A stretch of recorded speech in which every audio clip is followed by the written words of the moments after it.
The rain fell hard that night, slapping the sidewalks like it had a score to settle.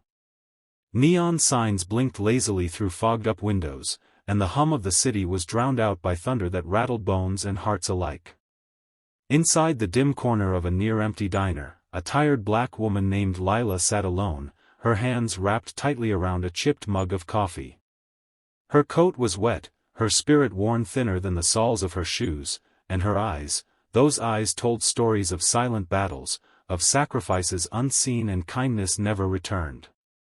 Across the room, unnoticed by the world and nearly invisible in his silence, sat an old man with a hollow look in his eyes, staring at a plate he couldn't afford. What happened next would ripple through both their lives in ways neither could imagine. Because that night, Lila made a choice, a small act of kindness that would open the door to a future she never dared to dream of. Before we go further, if you believe in kindness, second chances, and that even the smallest good deed can come back to you in ways you least expect, please take a moment to like this video, comment your thoughts, share it with someone who needs hope, and subscribe to Rapple of Hope. Let's keep these stories alive.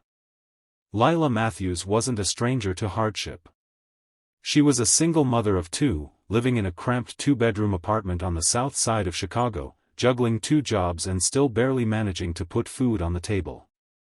Every morning started before the sun rose, with her quietly slipping out the door while her children were still asleep. She worked as a janitor in a corporate building downtown and spent her evenings waitressing at a diner that smelled of fried onions and old coffee. Most days, she had just enough energy to crawl into bed, grateful only that her kids were safe and warm. But inside, she carried a weariness that no sleep could cure, the fatigue of being forgotten by a world that seemed to reward everything but goodness.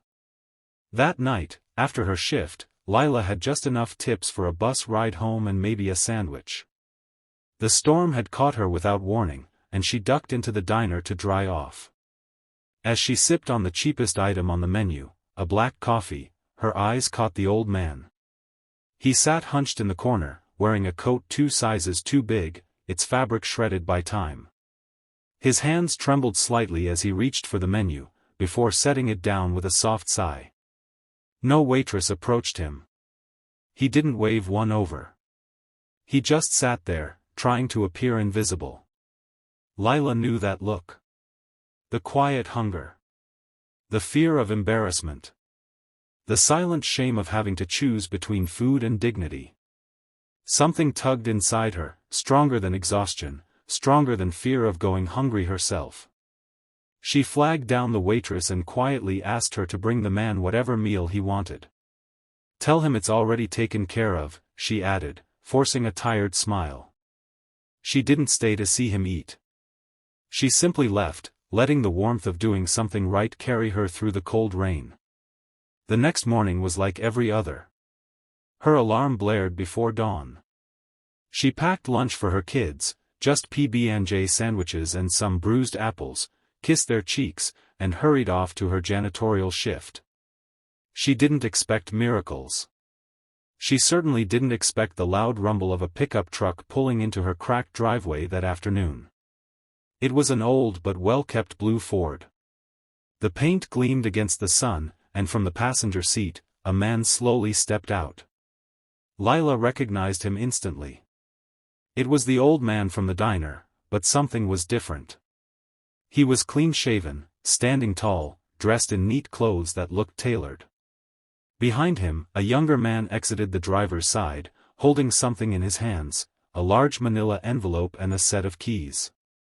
Lila froze.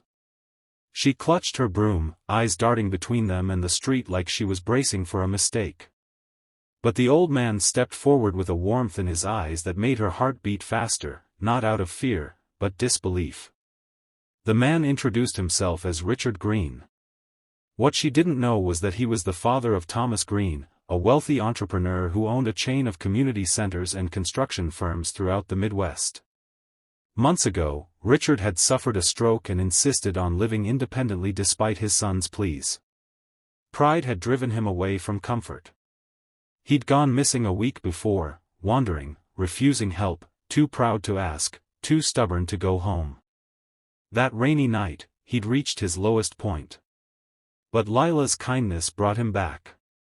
When Richard returned home, still moved by what she had done, he told his son the entire story. "She didn't know me," he'd said. "She didn't expect anything. And she gave me my dignity back." Thomas had tracked her down the next morning. What followed was beyond anything Lila could have dreamed. First came the envelope, a check for $25,000 with a note that read, "This is not charity. This is a thank you." Then came the keys, to a nearby small but fully paid-for home with a backyard where her kids could finally play. But more than that, Thomas offered her a position at one of his offices, not as a janitor, but as a community outreach coordinator. He'd read her resume, hidden away in job applications that had gone unanswered for years. He saw potential that had been ignored by everyone else. Tears streamed down Lila's face. Not because of the money or the house, but because, for the first time in her life, someone had truly seen her. Her kids ran through their new backyard that evening as the sun dipped low, casting golden light over their laughter. The house wasn't big, but it was safe. It was home. And the pantry was full. That night, as Lila tucked her children in, she whispered a silent thank you, not to fate, but to her past self, the woman who chose kindness even when she had so little to give. Her story soon spread. The diner staff remembered her. People shared the tale online. She became a symbol of what one small act of goodness could do. Interviews followed. A local news station featured her. And through it all, Lila stayed grounded, still rising early, still packing lunches, still checking homework and attending PTA meetings. But now, she did it with hope in her heart, and a belief that maybe the world did take notice, eventually. Sometimes, blessings don't fall from the sky like lightning. Sometimes, they knock on your door, dressed in old coats and driving beat-up trucks.